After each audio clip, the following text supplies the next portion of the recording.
There we go.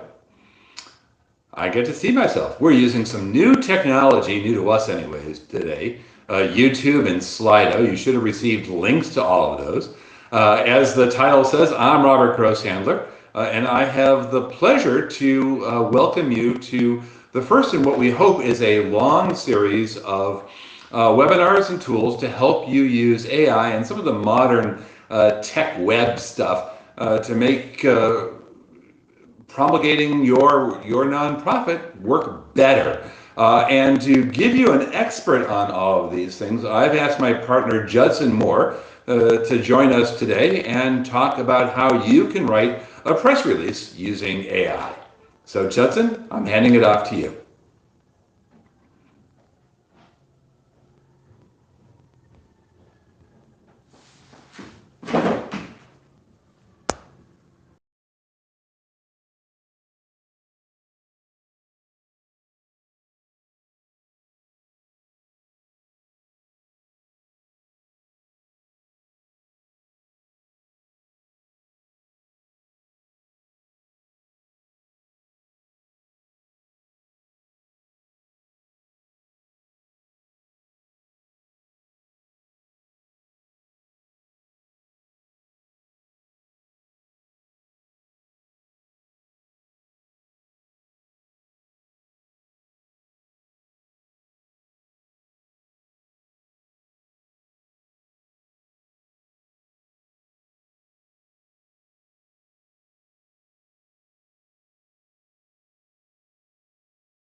Uh-huh.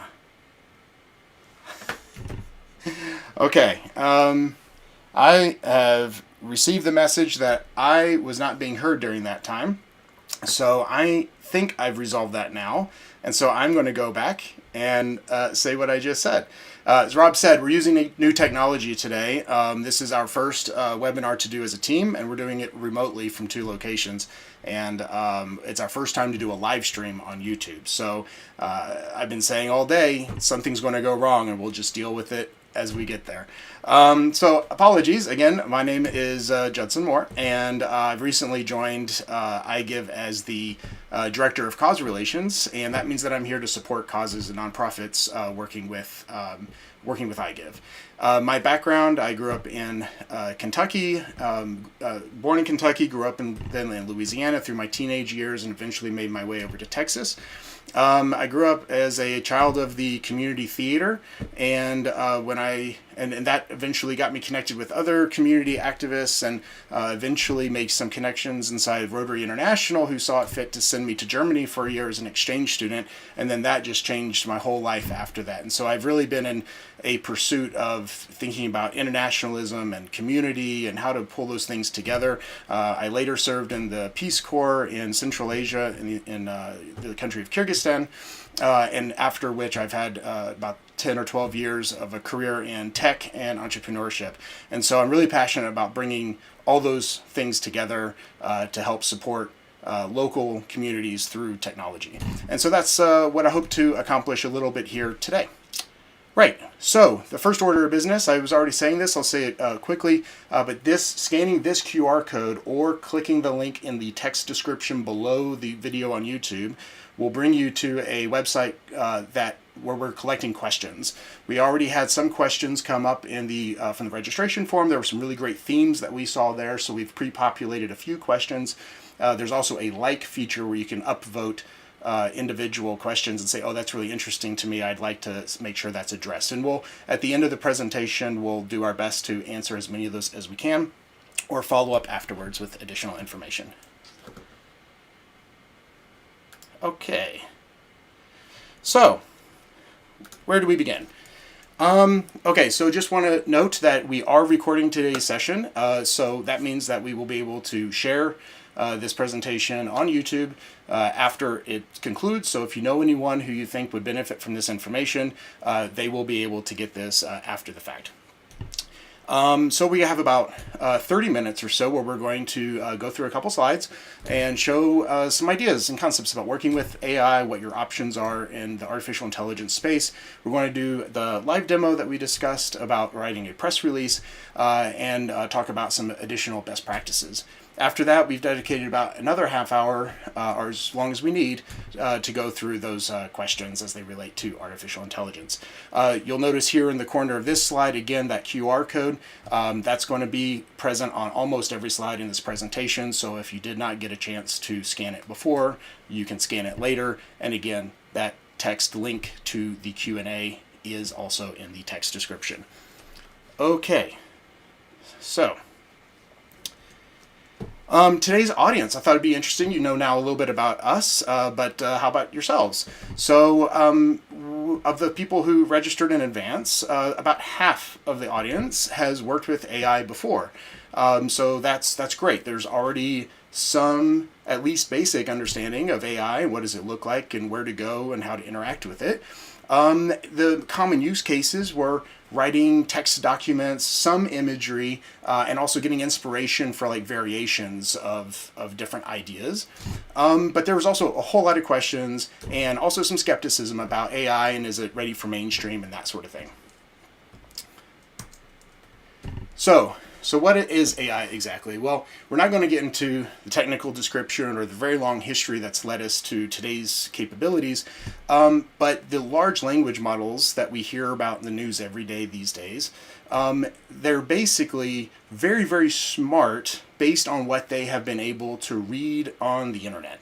So all the world's knowledge that's out there on the internet, good or bad, real or fake, or quality or low quality, it's seen a lot of that content. And so it has this sort of a predictive sense about what things are supposed to look like. And so when you ask a question, it has a good sense of what an answer might look like, and then it can expand on its own response based on, hey, I've said this much, what else could I continue saying? What would a feasible answer look like based on everything I've seen in the entire data of the internet?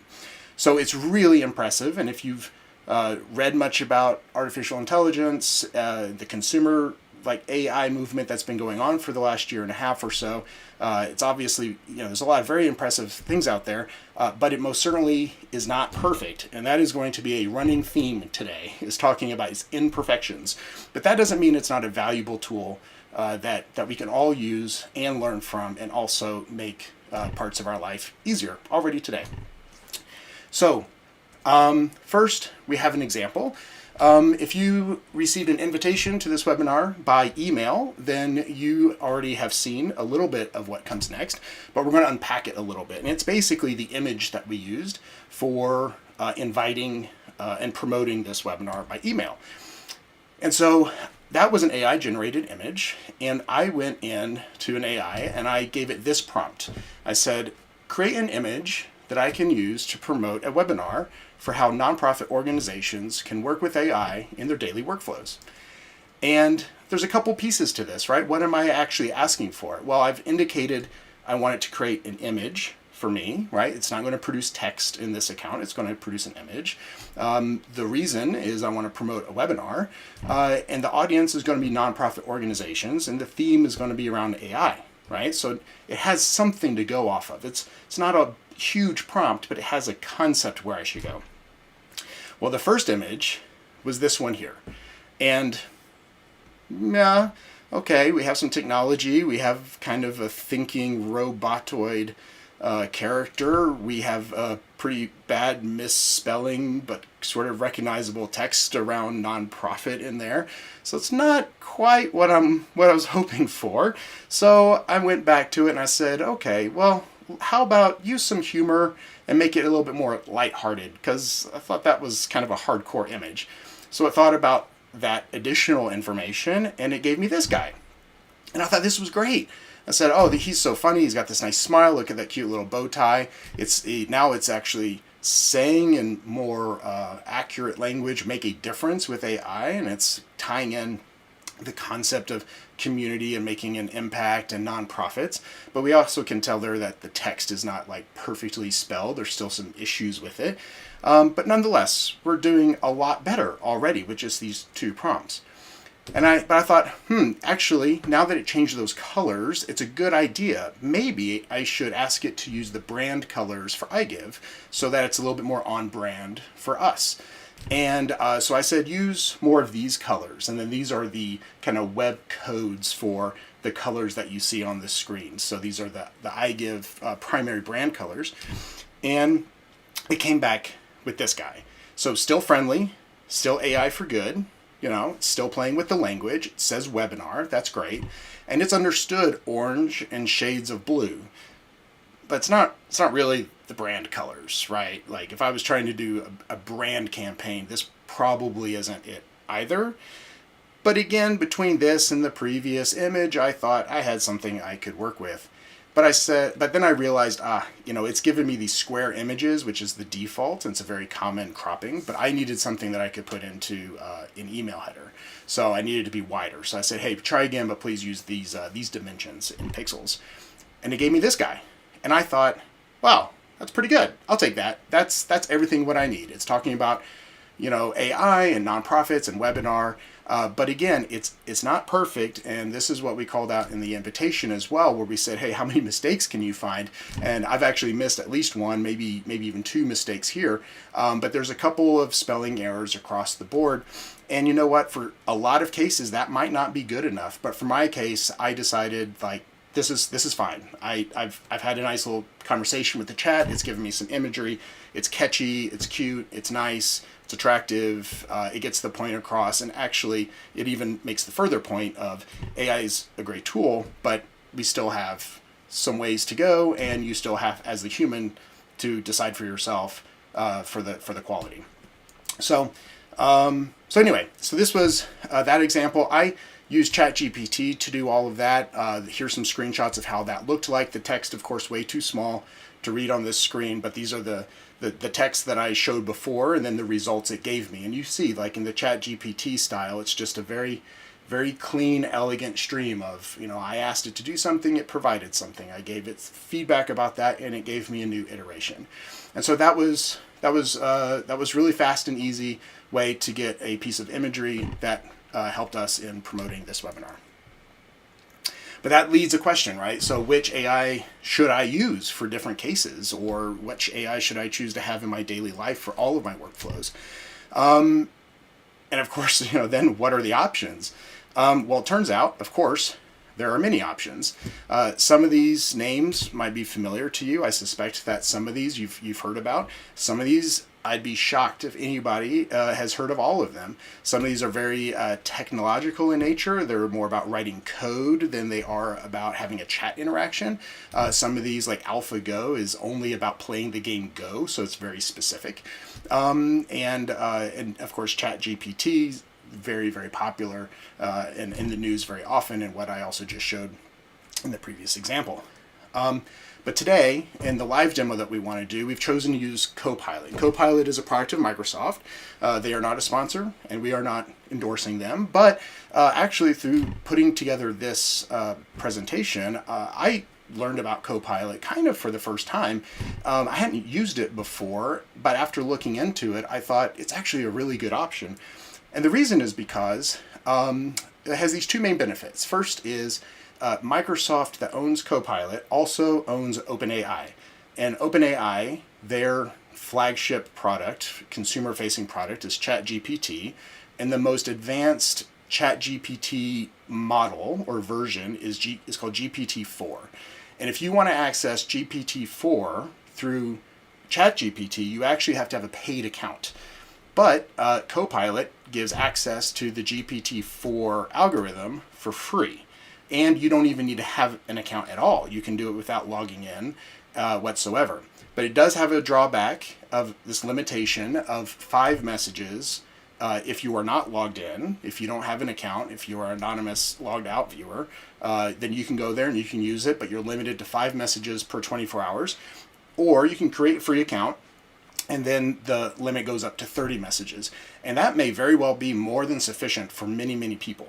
It's a low bar of entry. There's the quality is high, the cost is low because it's free, and 30 messages in 24 hours may very well be enough. And if you use other Microsoft tools, calendar and email and other things like this, some of that data gets integrated, and so it turns into a bit of a AI assistant, which is pretty cool as well.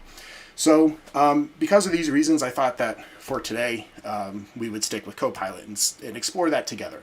But even Microsoft on their homepage does call out, Copilot uses AI, check for mistakes. They know it's not perfect. Nobody's trying to say it's perfect. Everybody admits this is very cool technology, but us humans still have to go in and check what is it giving back to us, and is it accurate? Okay, so that brings us to the live demo, where we are going to write a press release. And you can follow along at home or come back to this recording after the fact. I encourage you, of course, if you came here on Ventures for a press release, then you should also use AI to write a press release for yourself and see what results you get. But results will vary. I've done this test now a couple of times using the same prompts, and I've gotten typically similar responses, but never the exact same response, which is also okay, right? But let's go and have a look at what we can do in Copilot. Okay, so I have a web browser open here, and we are in Copilot. I have logged in. I met my 5 chat maximum yesterday while testing, so I had to log in. So I got the extra credits, and I'm going to start with a very basic kind of uninformed prompt. And the prompt is going to be, help me write a press release. So we're going to send, and it's going to think for a moment, and it's going to start to type out to us what it is. And it says, certainly, writing a press release is a valuable skill. Very good. And because we haven't told it anything about who we are, it's giving us general information. Now, I did this once, and most times it gives general information about what a press release is and some best practices. But I also had it once just say, sure, I'm happy to help you with that. Tell me more about who you are, what your purposes for your press release are. And it stopped right there, which I think is also a fair response for it to say, actually. But because I didn't ask it to give me best practices, I asked it, write me a press release. And it really can't write me a press release yet. It doesn't know enough about me. But it does say here, like, hey, let's walk through these topics. These are the things you need to consider. We need to understand the purpose, and we need to identify what is the announcement, like what is the newsworthy thing that we want to share. What is your angle? What makes this newsworthy? Why would somebody pick this up? There is a standard format that gives some information about that, this leading paragraph and the boilerplate at the bottom. We'll get to this later. And it goes through and gives some additional information for what makes a good press release. And it also links to some sources down here. Now, I have to say, other AIs will link to sources, but in my experience, it's like you have to ask for the sources before it gives it to you. And what I've seen in Copilot so far is that they just proactively give you the sources. And I think that's really awesome that you come in here and ask it for information, and then it's just immediately telling you, like, here's my feedback, but don't just take my word for it. Follow these sources for more information. So that's pretty cool. Okay, but it didn't really write us a press release, right? Now, in the event that it had not kind of asked for this sort of information, because like I said, once it just said, great, happy to help you, what do you want? A follow-up could have been like, hey, okay, you want more information from me? Great. Well, what information should I provide you to make a more effective press release for my specific newsworthy information? And so put that in as a prompt as well. And in this case, it kind of answered that for us already, but we can ask anyway. Maybe we didn't understand it. Maybe it wasn't specific enough. Maybe in your results, you don't get any sort of outline like that. But here we'll ask and we see already some of this similar information, right? We have who, what, when, where, why, this body content, this is similar information to what we saw before. So it's kind of already checked this box. It's probably here providing a little bit additional information. Okay, but now let's get serious. Let's say, okay, yeah, good point. I know who we are. I know what we want. Let's get into this. Now, I said I was a child of community theater, and I meant it. I have gone to the theater that I grew up in. It's called City Park Players. It's in Alexandria, Louisiana. I went to their website and I took some information off their website about who they are, how they describe themselves, and their upcoming summer season. And I just crafted that. It's mostly a copy-paste job, information that already existed, and I've put it into a pretty lengthy post here. So it's okay. I need help with. Let's see. Check this here. Yeah. So I need help with more specifics. Okay, we already did this. Okay. So, we are City Park Players. We're a 501c3. This is who we are, and our purpose is that we want to write a press release to the Town Talk. I've included here some information about their upcoming shows. This is, in case anybody's interested to attend a show, this is all real information except for the audition dates. I fabricated those just for the sake of this demonstration, but the rest of it, it's legit. You should check it out if you're nearby. And then I gave more information about City Park Players. I gave their mission statement. I gave information to become a season contributor. Why not? It was available. And getting all their underwriting and everything else. So now we've provided quite a lot of information about who we are and what it is we're trying to accomplish. If I submit this, it's going to take all that in. Oop. Because it's quite a lot, it might take just a moment to think about it. That's okay. Sometimes, right, in technology, we want these instant responses, and sometimes we get them, and sometimes we don't. It's good to be patient. So, okay, so now it's starting to use the information we gave it and write an actual press release. So it titles it as press release and gives us, City Park Players announces exciting 2024 summer season plays for immediate release, and it hits that format, right? So I understand this text might be small on the screen. It's difficult to make it probably too much larger, but it starts with the format where we have the location followed by the who, and then the when, where, what. And part of that what is the summer season, and so here's information about that season. Here's the information about City Park Players. Here's information about being a contributor, and it's rewritten some of this. And so you might want to go in and check that you're not now advertising that your star sponsor level is a wrong price, for example. I believe this one is correct, but anytime you're putting information into AI, it's pretty good at repeating that information back to you, but you always want to check it for accuracy just in case. We have some information here about City Park Players and contact information. Looks like we're going to have to fill in some real information there, because that's not none of that looks real to me. And then that boilerplate at the bottom, and then a suggestion that you can put in your logo. So, okay, so this is actually now something I think that we could actually use as of the beginnings of a press release for ourselves. Oh, and how cool. So there's more of that learn more down here, and even some images about what does a press release look like, because visually they should have a certain type of format, right? So what if we say, okay, this looks good to me. I want to edit it now, and I can't really edit it here. So let's ask it, hey, can you provide this to me in a doc file, like a Word file? And actually, we're going to hit a limitation here. And Copilot apologizes and says, hey, I'm sorry, I'm unable to do that. We can't actually produce files. And so it recommends copying the text and then copy and then pasting into a word processing application, and posting it and then editing it there for yourself. And you go, okay, well that's pretty reasonable. You've saved me a lot of time. You've provided me some kind of structure to the task I have at hand. Now I can throw it into a Word doc and I can make some edits myself, and that's already pretty good. Now we had a couple of questions about how can you affect tone in AI. And we also had some ask questions like if there's like how much fun can you have with AI? So we thought it could be nice to do something a little bit silly. And one of my favorite things to do in AI since like ChatGPT hit the mainstream last year is to go through some sort of very serious writing of events or whatever, and in the end ask it to well, let me to ask it. Oh, it might be time to move to a new topic. Now that's interesting. So learning something new here. I never saw that. Never saw that line before. So maybe we hit some sort of a limit there.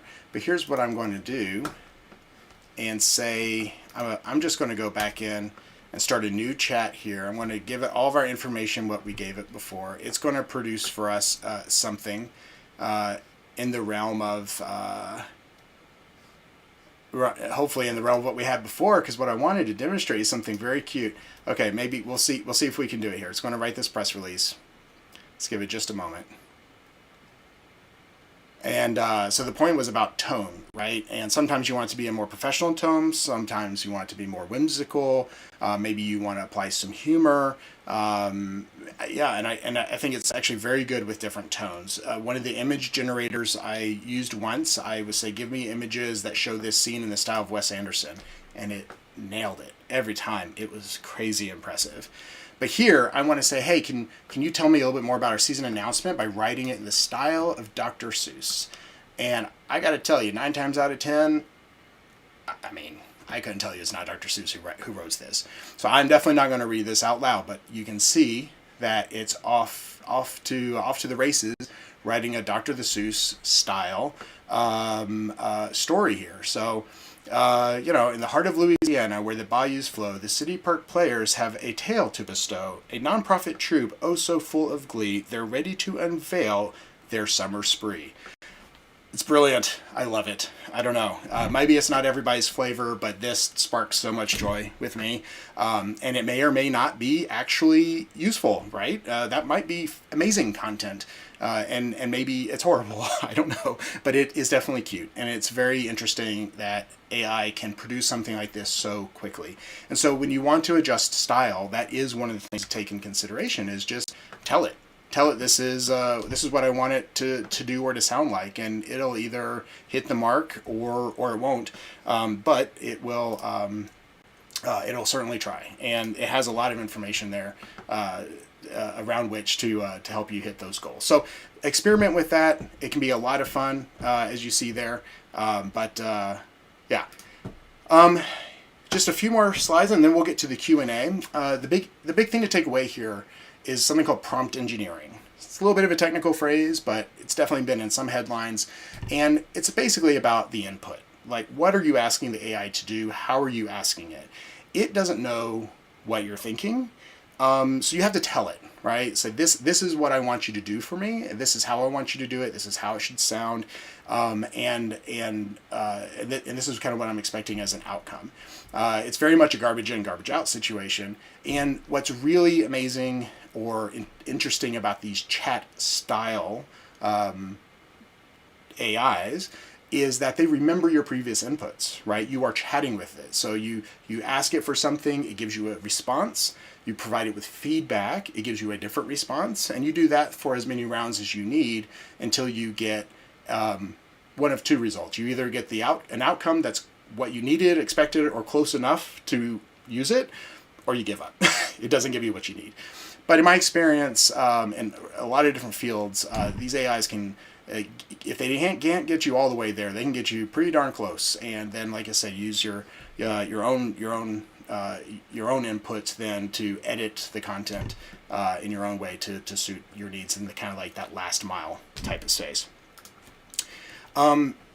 Microsoft offers this really nice chart on their support page that outlines that a little bit more. They say, hey, look, for when you engineer a prompt, you should tell us, what is the goal? Like, what do you want Copilot to do? By the way, this applies for all AIs, especially the chat style AIs. So this comes from Copilot, but it would be applicable anywhere. So, what is the goal? What do you want it to do? For us, it was write a press release. Okay, well, what's the context? Okay, we're City Park players. We're from here. This is about us. It's our summer season. That's what we want. What are the expectations? Expectations were maybe not super clear. I mean, the outcome was we want a press release, right? So there's a certain format with that and everything else. But, maybe there's a format, maybe there's multiple formats of press releases, and I could have specified one. I'm not sure. But he gave us a press release in the end, and I could have given it some sources, right? I could have said, take information from here or here. Maybe I could have used the City Park Players website instead of copy pasting the information there. I'm actually not even sure. It's worth trying. But yeah, what is the type of information I want you to use while you craft this? And some of that might take more than one prompt, right? You might not get it all in the very first prompt, and you have to come back and work with it a little bit. So the key takeaways: AI isn't perfect. I think the skepticism is well rooted, but that doesn't mean it's not a tool that can be used today, right? There is value there for sure.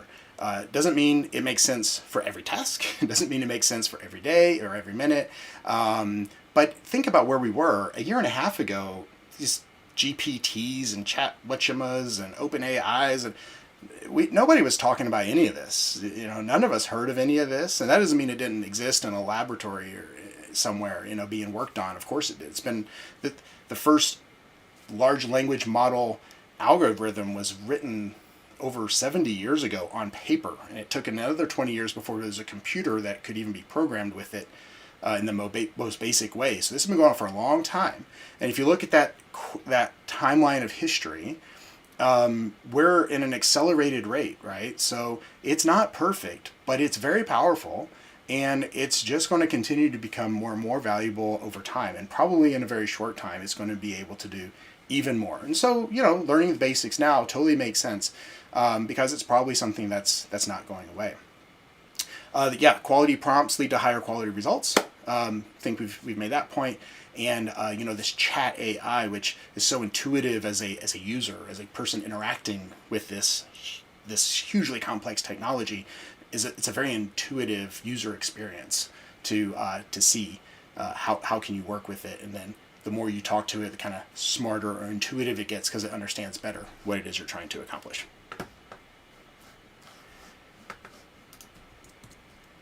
Okay, so that's it for this presentation. We're going to move now into the Q&A. I'm going to see if I can get Rob back in here as well to read off some of those questions.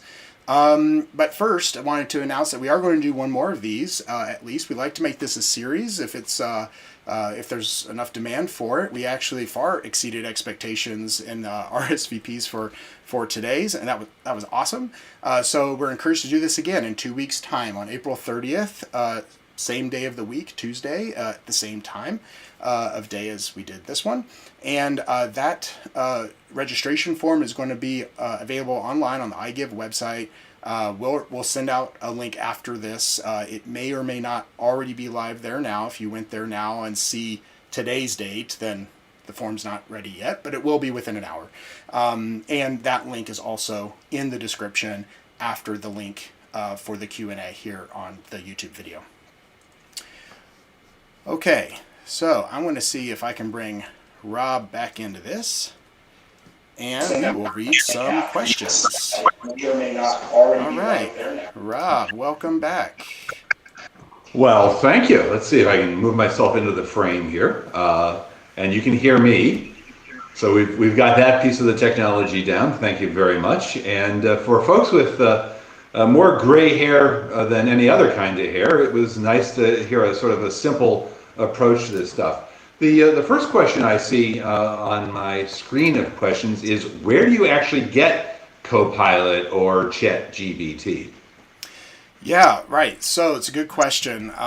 With so many things in this world, Google is your friend. So if you ever can't find anything, searching in Google or Bing or other search engines will tell you a lot. I believe that this was just Microsoft.com/Copilot. Let me check that. Oh, Copilot.Microsoft.com. And I believe ChatGPT is also at OpenAI.com/ChatGPT. But if that's wrong, Google will get you there. That's cool. Another one of our lovely attendees asked the question about images. Is there an issue with copyright on the images that it may come back at you with?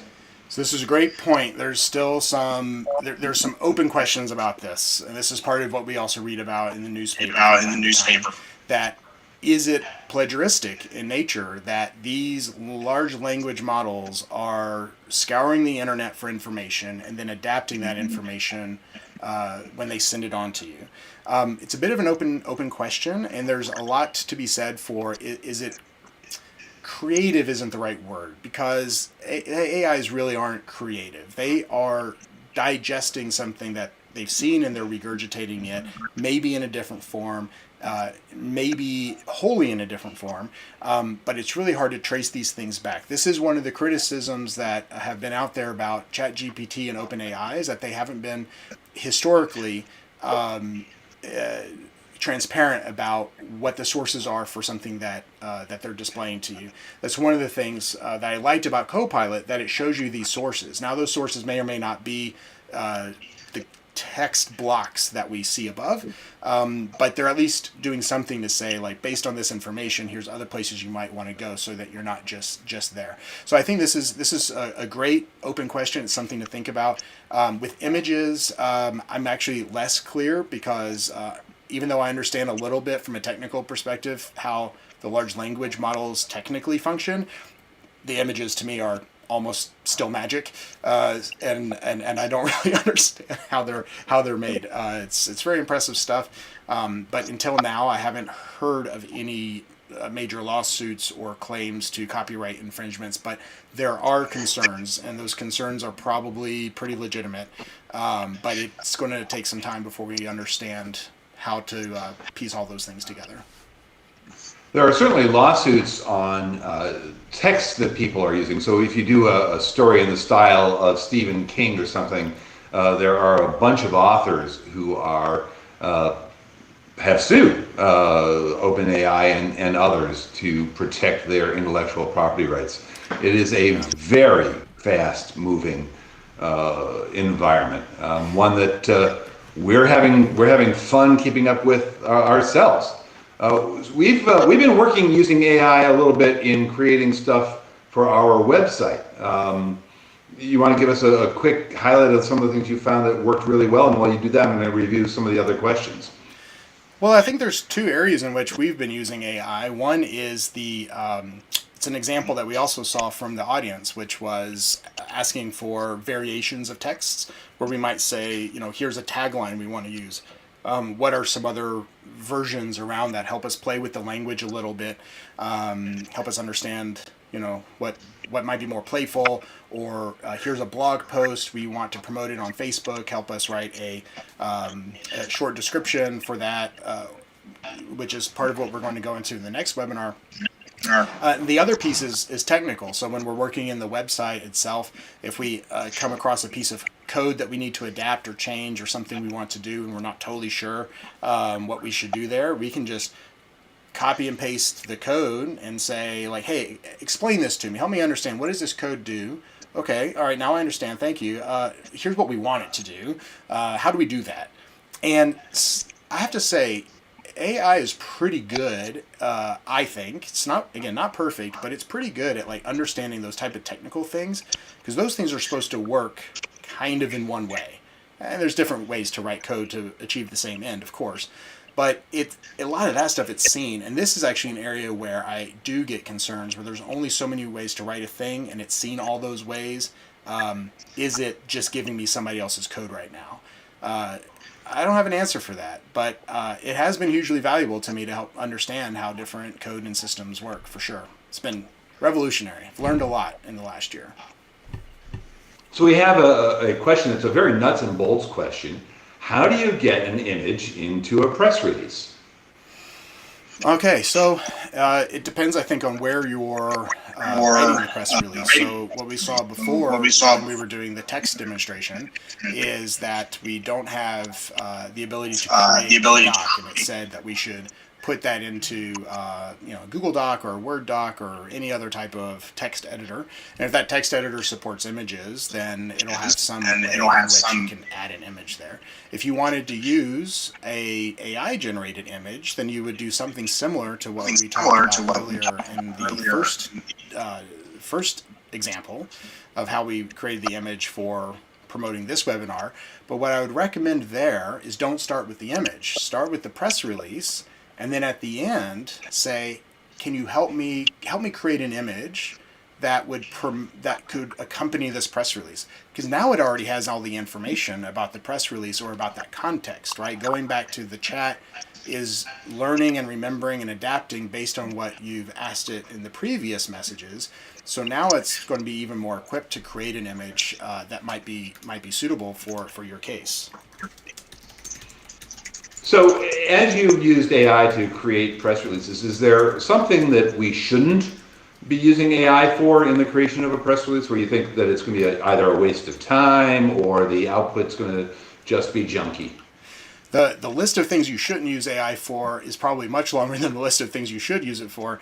But I think the big thing to keep in mind is I don't think there's any harm in going to an AI tool and experimenting, right? But before you go and publish the results, be sure always review, check for accuracy, make sure it really says what you think it says, that it says it in the best way.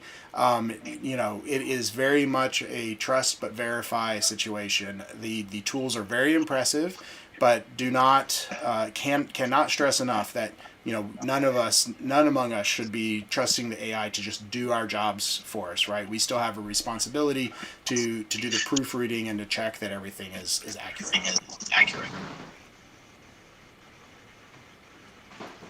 Well, that's sort of the end of the questions for today. I want to remind folk that support.igive.com is your friend. There's lots of stuff there, and there's going to be more stuff. I'm going to throw it back to Judson to take us home. All right. Well, thank you all very, very much. This has been really fun. Our first webinar, our first YouTube live stream. I look forward to hearing further comments in the future and to seeing the other stuff that was being written while I was busy talking.